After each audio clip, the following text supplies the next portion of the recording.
Hello, coin aficionados out there, and welcome to the DC Coin World International Coin Channel. Today we'll be looking at the Canada 1-cent coin from the year 2006. I have a couple of them right here that you can see. Over 1 billion of the 2006 1-cent coins were minted. With a number that large, can any of them be worth anything more than 1 cent? Well, the short answer is yes. There are some extremely valuable 1-cent coins from Canada that were minted in 2006. How can you tell the valuable ones from the ones that are only worth 1 cent Canadian? Well, you just need a magnifying glass and a magnet. Stick around and I'll explain how to figure out whether your coins from 2006 of the 1 cent Canada variety are valuable or not. We made a video on May 27, 2018, talking about the 2005 and 2006 Canada 1 penny coins. And we had a lot of questions and got a lot of information after that about the 2006 1 penny coin and its valuation. Now, I should warn you that there's a lot of information on the internet about the 2006 1 cent coin and a lot of misinformation on the internet about the 2006 Canada 1 cent coin. One of the things we know right up front is that the Mint decided in the year 2006 to make all of their coins in two varieties. They made metallic 1 cent coins and they made non-metallic 1 cent coins, and they made 6 major varieties, or six varieties, of which we have a couple here. So first, let's turn these over so you can take a look at them. And you'll immediately notice a couple things. The first that you'll notice is that these two coins have a different shine to them. And you probably noticed that on the other side also. And that's not you, and that's not the camera. These two coins are made of different materials, even though they're from 2006. So one of these coins is a magnetic copper-plated steel coin. The other is a non-magnetic copper-plated zinc coin. Well, how can you tell? Obviously, you just put a magnet over them. But first, let's talk about the different varieties.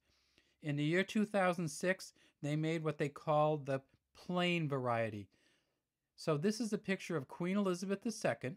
And Queen Elizabeth II, in this image here, and the wording, DG REGINA, is on all of the varieties of the Canada 1 cent coin. So you'll have this image and you'll have these words on every single variety. However, you may have noticed on this particular coin, there is a logo sign on there, and that, if some of you are coin collectors, recognize probably as a logo of the Royal Canada Mint, or Royal Canadian Mint.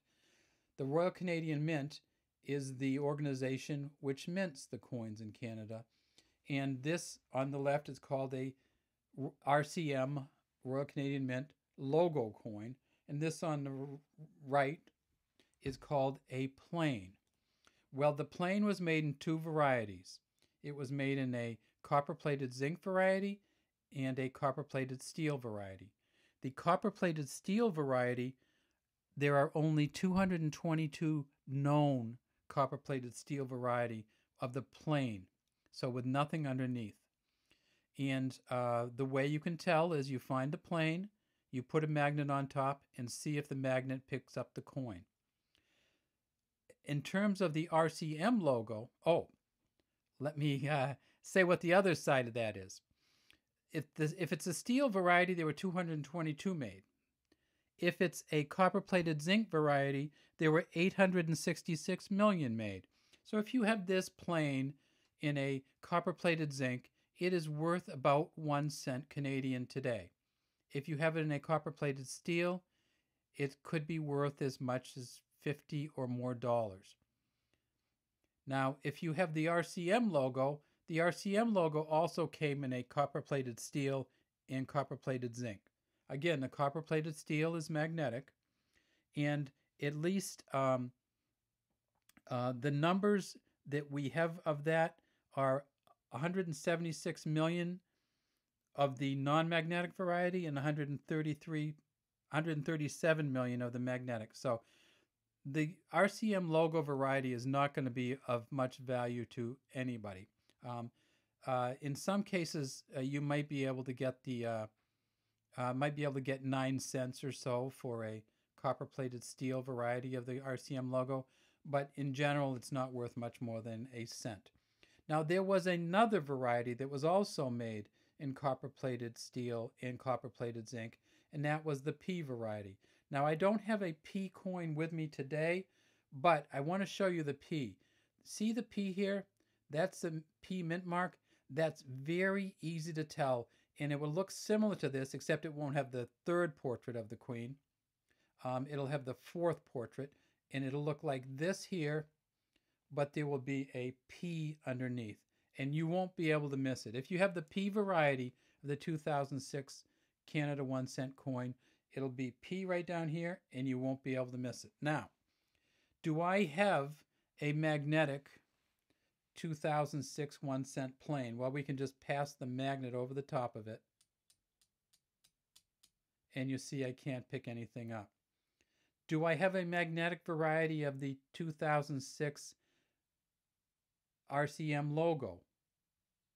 You could probably hear that. It's stuck right to the bottom of my magnet. So it turns out that the RCM logo variety is the copper-plated steel, and the plain variety we have here is a copper-plated zinc. What does that mean? Well, it means that neither of these coins are worth anything, really. And that's why you see the shading difference of the two. And it's very clear.